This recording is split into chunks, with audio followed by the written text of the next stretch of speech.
when you understand the truth, அறிந்து கொண்ட நாள் முதல், அறிந்து கொண்ட நாள் முதல், அறிந்து கொண்ட நாள் முதல், பைபிள் அழகா சொல்ல, அறிந்து கொண்ட நாள் முதல் இன்னைக்கு நீ சத்தியத்தை புரிஞ்சிட்டினா இன்னையிலிருந்தே வேலை பார்க்குதான். ஆமென், ஆமென், ஆமென்.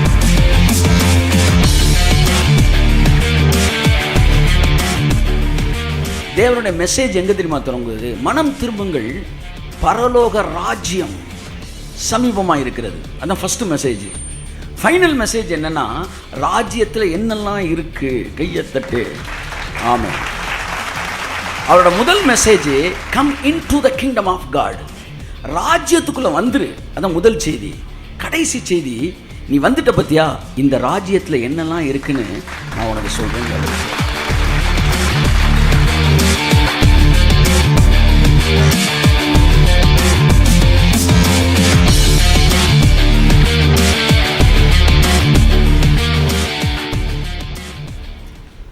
வார்த்தைக்கு நேராக திரும்பி சொல்லுவோம். அப்போஸ்தலர் 1ஆம் அதிகாரம் 3ஆம் வசனம் வாசிப்போம். அவர் பாடுபட்ட பின்பு 40 நாள் அளவும் அப்போஸ்தலருக்கு தரிசனமாகி தேவனுடைய ராஜ்யத்திற்குரியவைகளை அவர்களுடனே பேசி கண்ணை மூடி ஜெபிப்போம். நல்ல பிதாவே, நீர் உயிர்த்தெழுந்த பின்பு இதை உம்முடைய சீஷர்களுக்கு மற்றவர்களுக்கு எம்ஃபசைஸ் பண்ணி பேசுனீங்களோ, அதே நாங்களும் கூட ஃபோக்கஸ் பண்ண பரிசுத்த ஆவியானவர் எங்களுக்கு உதவி செய்வாராக. அதன் ஆசீர்வாதங்களை அனுபவிக்க கிருபை செய்வாராக. இந்த வார்த்தையை கேட்கிற எல்லாரையும் ஆசீர்வதித்தவர்களும் எல்லோரும் அந்த ராஜ்யத்தின் ஆசீர்வாதங்களை அனுபவிப்பார்களாக. இயேசு கிறிஸ்துவின் நாமத்தில் பிதாவே, ஆமென். வாசிப்போம். அப்போஸ்தலர் 1:3 மறுபடியும். அவர் பாடுபட்ட பின்பு 40 நாள் அளவும் அப்போஸ்தலருக்கு தரிசனமாகி தேவனுடைய ராஜ்யத்திற்குரியவைகளை அவர்களுடனே பேசி. 40 நாள் அளவும் எதை பேசினாரா? தேவனுடைய, அண்டர்லைன் தி வேர்ட், ராஜ்யத்திற்குரியவைகளை அவர்களுடனே பேசி அநேகம் தெளிவான திருஷ்டாந்தங்களினாலே அவர்களுக்கு தம்மை உயிரோடு இருக்கிறவராக காண்பித்தார். ஹல்லேலூயா. இந்த காலை ஆராதனையில் இந்த வார்த்தையை கேட்டுக்கொண்டிருக்கிற உங்களுக்குள்ள அநேக அற்புதங்கள் நடக்கப் போகிறது. ஸோ நீங்கள் ஏற்றுக்கொள்ள மனதாக இருந்தால் அமர்ந்திருக்கிற ஒவ்வொரு இருக்கைக்கும் ஒரு அற்புதத்தை கொடுப்பதற்கு தேவன் உண்மையுள்ளவராக இருக்கிறார், விருப்பமுள்ளவராக இருக்கிறார். நீங்கள் ஆமென் சொல்லுவீர்கள் என்றால், நீங்கள் அங்கீகரிப்பீர்கள் என்றால், உங்கள் ஆத்மாவை நீங்கள் விசுவாசிக்க தயாராக இருப்பீர்கள் என்றால், உங்கள் தேவை எதுவாக இருந்தாலும் இயேசு கிறிஸ்துவின் நாமத்திலே ஒரு இருக்கைக்கு, இயேசுவின் நாமத்தில் ஒவ்வொரு இருக்கைக்கும் தேவன் அற்புதத்தை செய்வதற்கு உண்மையுள்ளவராக இருக்கிறார். ஏனென்றால் தேவன் எப்பொழுதும் தம்முடைய வார்த்தையை நிரூபிப்பதிலே ஆவல் உள்ளவராக இருக்கிறார். அவர்கள் புறப்பட்டு போய் எங்கும் அற்புதங்களை செய்தார்கள் என்று வேதத்திலே இல்லை. அவர்கள் புறப்பட்டு போய் எங்கும் பிரசங்கம் பண்ணினார்கள். தேவன் அவர்களுடனே கூட இருந்து அவர்களால் பிரசங்கிக்கப்பட்ட தன்னுடைய வார்த்தையை நிரூபிக்கத்தக்கதாக அற்புதங்களையும் அடையாளங்களையும் செய்தார். அருமையான தேவனுடைய பிள்ளையே, இன்றைக்கு நான் பிரசங்கிக்கிறேன் என்றால் இந்த வார்த்தை தேவனுடைய வார்த்தை. ஆகவே தேவன் என்ன செய்கிறாராம், சீஷர்கள் பிரசங்கிச்சாங்களாம், தேவன் கூட இருந்து அவன் பேசுகிறதெல்லாம் கன்ஃபார்ம் பண்ணிக்கிட்டே இருந்தாராம். என் அன்புக்குரியவர்களே, இது இரண்டும் பிரிக்கப்பட முடியாதது. எந்த ஒரு செய்தியும் எவிடன்ஸ்னால கன்ஃபார்ம் ஆகாமல் இருக்கவே முடியாது. இன்றைக்கி ஒரு ஜோம் பண்ண, ஆண்டவரே, நான் கொடுக்க போகிற எல்லா செய்திக்கும் இனிமே அங்கே எவிடன்ஸ் நடக்கணும். இயேசுவின் நாமத்தில்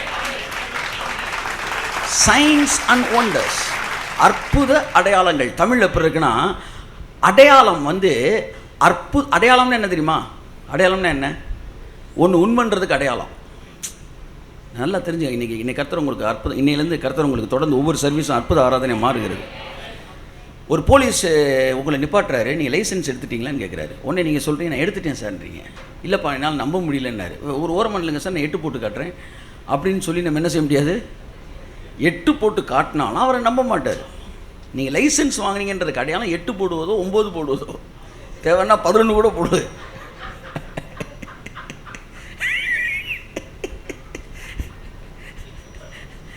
நீங்கள் லைசன்ஸ் வாங்கிட்டீங்கன்றதுக்கு என்ன தேவைப்படுகிறது? ஒரு அடையாளம் தேவைப்படுகிறது.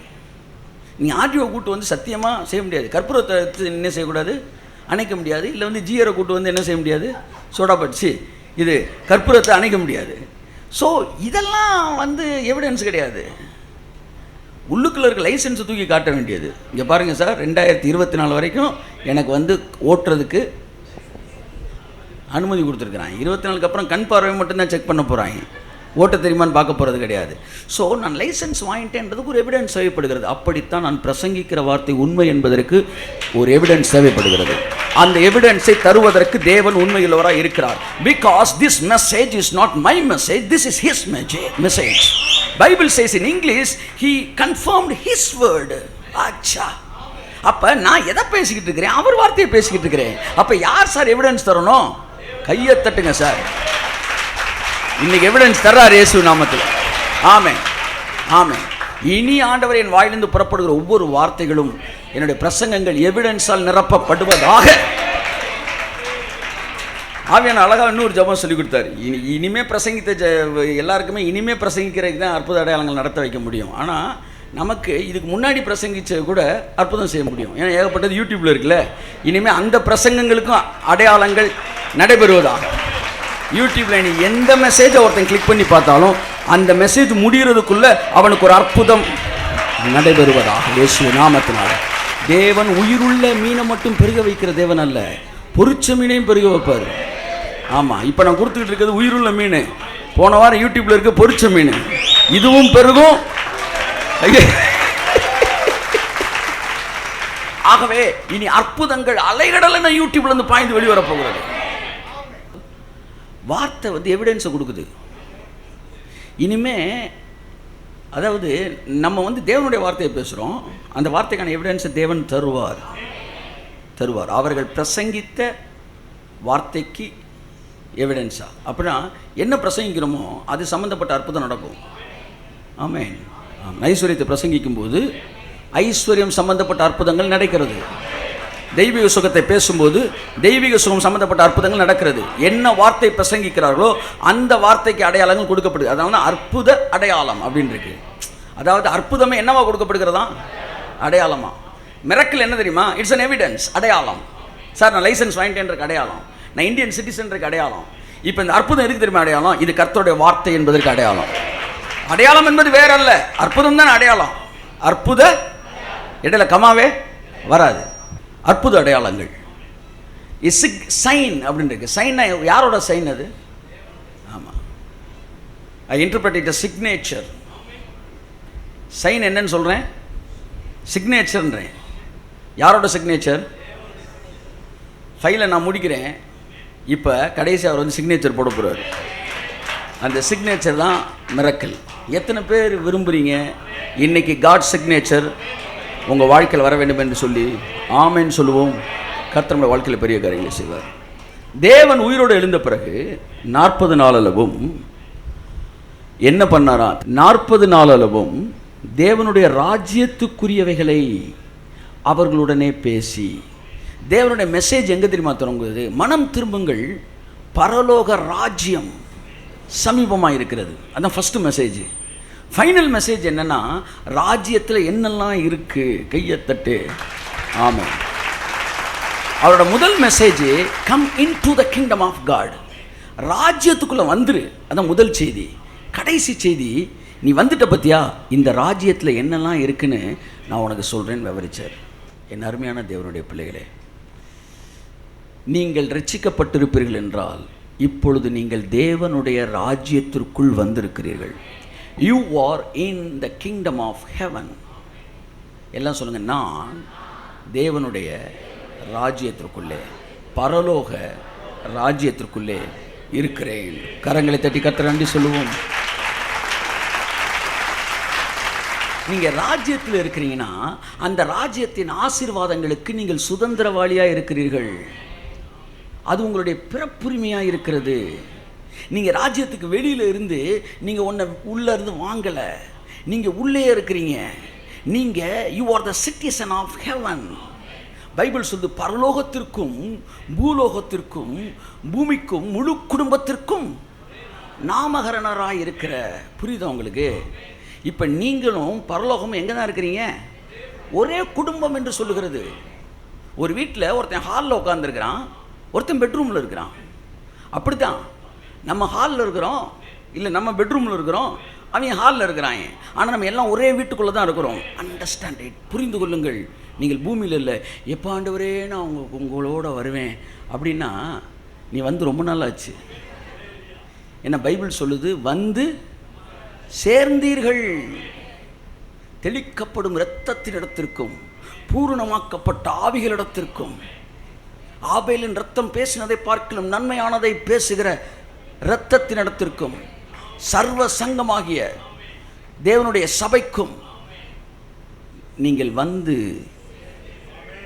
பக்கத்தை தட்டி சொல்லுங்க, வந்து சேர்ந்தீங்க. ஆமென்.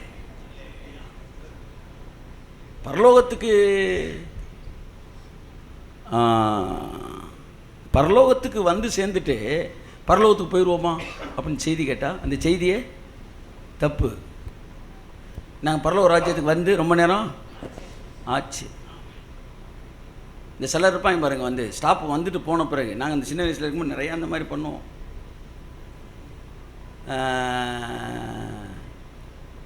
கண்ணாடியை போட்டுட்டு அப்படியே பிளெயின் மாதிரியே வந்து கிராஸ் பண்ணி ரோட்டில் இருக்க பஸ் எல்லாம் நிப்பாட்டுறது. அப்படியே 40 மைலேஜ் பஸ்ஸு வரும்ல, லேடிஸ் பஸ்ஸு, அப்படியே தெரியாத மாதிரி அப்படியே உள்ளே ஏறுது. கத்துவேண்ணா, சாரி போனதுக்கப்புறம் கண்ணை எடுத்துக்கிறேன். ஏகப்பட்ட டீ கிளாஸோட உள்ளே ஏறிடுறது பஸ்ஸுக்குள்ள. கண்டக்டர்லாம் இப்படி ஒரு சட்டமே இல்லை, டிவி இப்படி நிறையா. அப்போ என்ன பண்ணுறதுன்னா, எந்த ஸ்டாப்பு போய் 2 ஸ்டாப்பு தாண்டி வந்துடும் பார்த்தீங்களா, அப்போ மெதுவாக இப்போ வந்து நம்ம வந்து தீக்கதிரை ஸ்டாப்னு வச்சுக்காங்களேன், தீக்கதிரை தாண்டி எங்கே போயிடும்? மாப்பிள்ளையம் போயிடும். ஆனால் நாங்கள் போகிறது பெரியார் பஸ் ஸ்டாண்ட் தான். மெதுவாக தீக்கதிரை வந்துருச்சான்னு உங்களை பக்கத்தில் உட்காந்து பதறி போய், சார் தீக்கதிரை அப்பயே போயிரு சார், பக்கம் அவன் பதறிடுவேன். அப்படியா? சரி, இல்லை நான் பெரியார் தான் போகிறேன். இப்படி சுற்றி இருக்கிறவங்கள பதற விட்டுக்கிட்டே இருக்கிறது. அந்த மாதிரி வந்து ரொம்ப நேரம் ஆச்சு, இவன் பரலோகத்துக்கு வந்துடுவோமா வருவோமா அப்படி கேட்குறா. நீ வந்துட்டப்பா. So we have entered into the kingdom of heaven. இயேசு அழகாக சொன்னார், பரலோக ராஜ்யம் காலம் சமீபமாக இருக்கிறது. தேவனுடைய என்ன சொன்னார்? காலம் நிறைவேறிற்று, தேவனுடைய ராஜ்யம் சமீபமாக இருக்குன்னாரு. அப்போ காலம் நிறைவேறிச்சுன்றது ஃபியூச்சர் டென்ஸா ப்ரெசன்ட் டென்ஸா? Present tense. பவுல் சொல்கிறான், காலம் நிறைவேறின போது தேவன் தம்முடைய குமாரனை அனுப்பினார்னு. அப்போ காலம் இப்போ நிறைவேறலை, 2000 வருஷத்துக்கு முன்பாகவே நிறைவேறி விட்டது. அதனால் தேவன் தம்முடைய குமாரனை அனுப்பி தம்முடைய ராஜ்யத்தை பூமியில் ஸ்தாபிச்சிட்டாரு. இப்போ அவருடைய ராஜ்யம் ஸ்தாபிக்கப்பட்டிருக்கிறது. Extension of heaven. இந்த எக்ஸ்டென்ஷன் ஆஃப் ஹெவனை நீங்கள் படிக்கணும்னா அதுக்கு முன்னாடி எக்ஸ்டென்ஷன் ஆஃப் ஹெல்லை நீங்கள் படிக்கணும். ஆமென். என் அன்புக்குரியவர்களே, ஆதாம்லேருந்து வர்றேன். ஆதாம் பழத்தை புசிப்பதற்கு முன்பாக இந்த பூமி பரலோகத்துடைய எக்ஸ்டென்ஷனாக தான் இருந்துச்சு. Eden of garden of Eden வந்து it's an extension of heaven. அது வானத்தின் வாசல். அப்படி இருந்தபோது ஆதாம் வந்து என்ன செஞ்சான்? பழத்தை சாப்பிட்டான். எழுதும்போது டக்குன்னு எனக்குள்ள ஒரு மைண்டில் ஒரு கிளிக் ஆச்சு. ஆதாம் தான் பழத்தை சாப்பிட்டானா? சாப்பிட்டது ஆதாமா? நல்லா பாருங்க, பழத்தை சாப்பிட்டது ஏவாள் தான். ஆனால் பிரசங்கம் பண்ணுறேன் ஃபுல்லாக என்ன குடும்பம் சார் இது எழுதும்போது யோசித்தேன், ஆமாம் ஆதாமா சாப்பிட்டேன், ஏவாள் தானே சாப்பிட்டான். மேல் சோவனிஸ்ட் கிடையாது, ஃபெமினிஸ்ட்டு. ஆண்கள் பிரசங்கம் பண்ணாலும் ஆதாம் தான் பழத்தை சாப்பிட்டான். ஆனால் உன்னைக்கே சாப்பிட்டது நொங்க தின்னவே போயிட்டான், நோண்டி தின்னவே மாட்டிட்டான். இவனுக்கு அடியே எங்கே தெரியுமா விழுந்துச்சு? ஏன் பழத்தை சாப்பிட்டேன்னு கிடையாது, பொண்டாட்டி பேச்சை ஏன் கேட்ட. பக்கத்தில் தட்டி சொல்லுங்கள், பொண்டாட்டி பேச்சை. ஆமாம், வார்த்தைக்கு எதிராக வரும்போது கேட்காதீங்க. கையை தட்டுங்க ஒருத்தவருக்கு சொல்லுங்கங்க. சர்வீஸுக்கு ஏன் போயிட்டு லேட்டாக வரீங்க அப்படின்னா அதில் கேட்கவே முடியாது. அது தேவனுடைய ராஜ்யம், தேவனுடைய ராஜ்யத்துக்கு அடுத்தவைகள். ஆமின்னு சொல்லுங்கள். எங்கள் அப்பா பேச்சை கேட்டிருந்தேன்னா நான் ஃபென்னரில் வேலை பார்த்துக்கிட்டு இருக்கணும், இல்லை ஏதாச்சும் ஒரு கம்பெனியில் வந்து வேலை பார்த்துக்கிட்டேன். எங்கள் அம்மா இல்லை வந்து எங்கள் அண்ணன் பேச்சை கேட்டேன்னா நான் வந்து ஒரு என்ன சொல்ல வந்து வேறு ஒரு டாக்டராகவோ இன்ஜினியராகவோ மாறி இருக்கணும். ஆனால் ஒரு நேரம் வந்தது, அப்போ தேவனுடைய பேச்சை தான் கேட்டாகணும். எங்கள் இடத்திற்கு நான் வந்தேன், அந்த இடத்துல நின்றபடினாலே நான் இவங்க சொன்னதெல்லாம் கேட்டால் நான் ஆசீர்வதிக்கப்பட்டிருப்பேன். ஆனால் தேவன் சொன்னதை கேட்டனால நான் ஆசீர்வதிக்கப்பட்டேன், அநேகருக்கு ஆசீர்வாதமாய் மாறினேன். உன் மனைவியின் பெயர்ச்சை கேட்டபடினால் நீ என்ன செய்யாத அப்படின்னு சொல்லிட்டாரு. ஸோ சாப்பிட்டது சாப்பிட்டதுக்கு அவளுக்கு அடி, கேட்டதுக்கு இவனுக்கு அடி.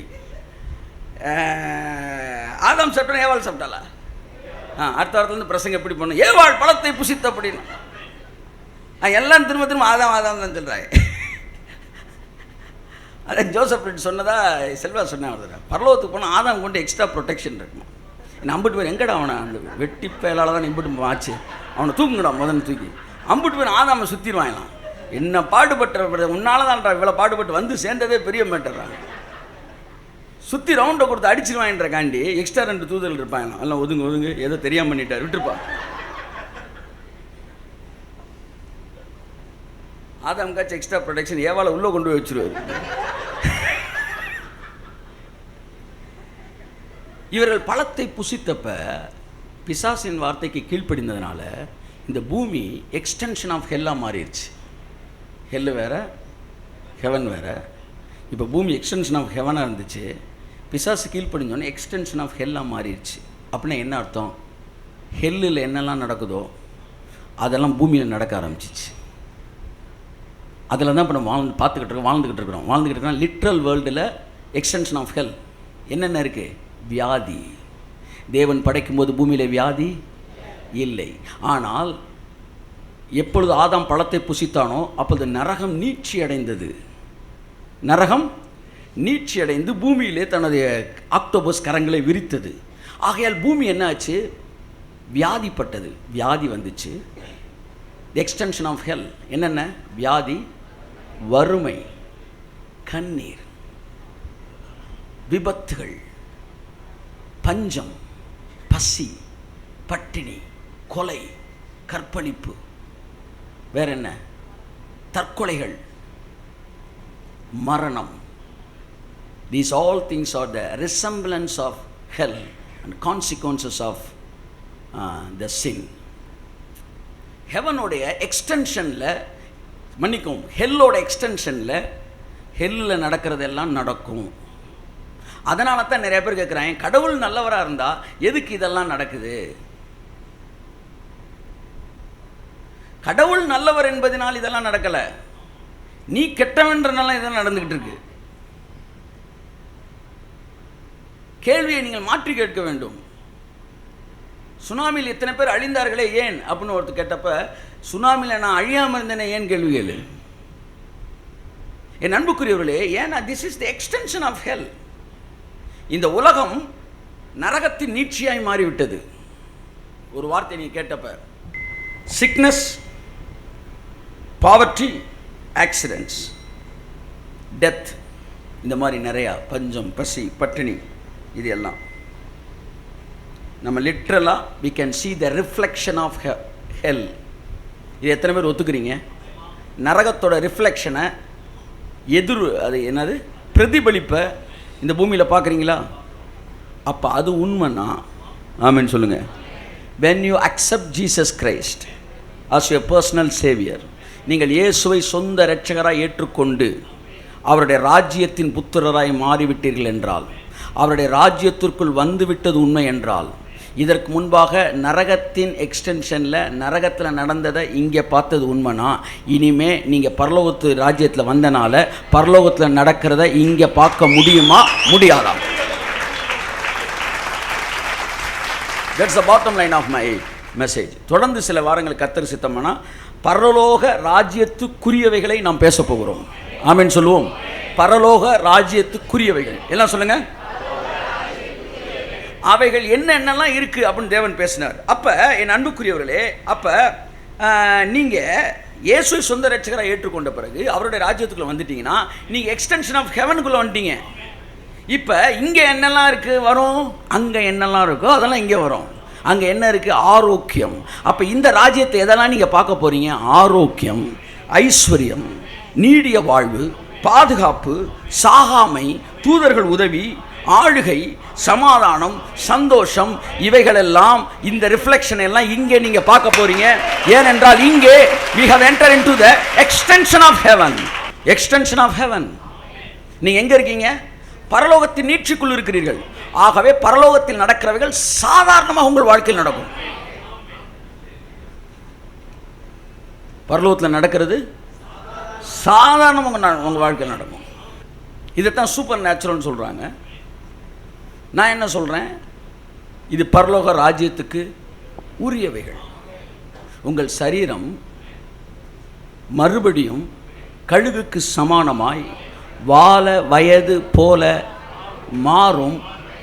ரிவர்ஸ் ஆகும் உங்கள் ஏஜ். ஏன்னா நீங்கள் ஏதோ இயேசு சாமியை ஒரு ஓரமாக தூக்கி உட்கார வச்சுட்டேன் என்பதல்ல ரட்சிப்பு. ஒரு மாபெரும் ராஜ்யத்தின் வல்லமைக்குள்ளாய் நீங்கள் வந்திருக்கிறீர்கள். அந்த ராஜ்யத்தின் ஆளுகைக்குள் வந்திருக்கிறீர்கள். அதனுடைய வேலை உங்களுக்குள் செயல்பட்டு கொண்டிருக்கிறது. நீங்கள் பிசாசின் ராஜ்யத்தில் இருந்தபோது உங்கள் அனுமதியே இல்லாமல் உங்களுக்குள்ளே பிசாசின் வேலை என்ன செஞ்சுக்கிட்டே இருந்துச்சு. டெய்லி தூங்கி தான் எழுந்திரிச்சிங்க, பணம் கிழவன் ஆகிட்டீங்க. கிழவன் ஆகிறதுக்குன்னு எதுவும் செஞ்சீங்களா? இல்லை. உடம்பு குறையிறதுக்கு நம்ம ஏதாவது செய்கிறோம், ஆனால் குண்டாகிறதுக்கு அந்த மாதிரி ஆகிப்போச்சு. அதாவது ஒரு செடியை வளர்க்குறதுக்கு தண்ணி ஊற்றுறோம், எல்லாம் பண்ணுறோம், ஆனால் முள் வளர்கிறதுக்கு எதுவுமே செய்யலை. அது வளருது. அப்படித்தான் வளர்ந்துச்சு. ஏன்னா அந்த பூமி சபிக்கப்பட்ட பூமியாக இருந்தது. பாருங்கள், பக்கத்தில் முள் இருக்குது, யாருமே தண்ணி ஊற்றலை, அதுவாக வளருது. புரியுதா உங்களுக்கு? எதிர்மறையான ராஜ்யத்தில் எதிர்மறையானவைகள் தானாய் வளருவது போல நேர்மறையான ராஜ்யத்தில் நேர்மறையானவைகள் தானாய் வளரும். வளர்ந்து கொண்டுதான் இருக்கிறது எனக்குள்ளே. ஒவ்வொரு நாளும் தூங்கி எந்திரிக்கீங்க. நீங்க ஒரு நாள் எங்க மாறுறீங்க? ஒரு ஆமென் தான் கேட்குது. ஆமென் சொல்லாதவங்களுக்கு நடக்காது என்று நான் சொல்ல மாட்டேன். ஒரு நாள் தூங்கி எந்திரிச்சுன்னா ஒரு நாள் எங்க ஆயிடுறீங்க? ஆமாம், அப்படியே ரிவர்ஸில் கிளம்புறீங்க இயேசு நாமத்தில். இது எப்படி நடக்குது? எல்லாம் சொல்லுங்கள், தானாக நடக்குது. when you understand the truth, அறிந்து கொண்ட நாள் முதல் பைபிள் அழகாக சொல்ல, அறிந்து கொண்ட நாள் முதல் இன்னைக்கு நீ சத்தியத்தை புரிஞ்சிட்டினா இன்னையிலிருந்தே வேலை வாக்குதான். ஆமென், ஆமென், ஆமென். மாம்சத்துக்குரியவன் ஆவிக்குரியவைகளை அறிந்து கொள்ள மாட்டான். அவைகள் அவனுக்கு பைத்தியமாய் தோன்றும். ஆவிக்குரியவர்கள் ஆவிக்குரியவைகளை ஆராய்ந்து பார்க்கிறார்கள். அப்ப தேவனுடைய the மெசேஜ் என்னன்னா, தேவனுடைய ராஜ்யம். ஏன் அதை பற்றி படிக்கணும்? ஏன்னா அதுக்குள்ளே தான் நம்ம வாழ்ந்துக்கிட்டு இருக்கிறோம்.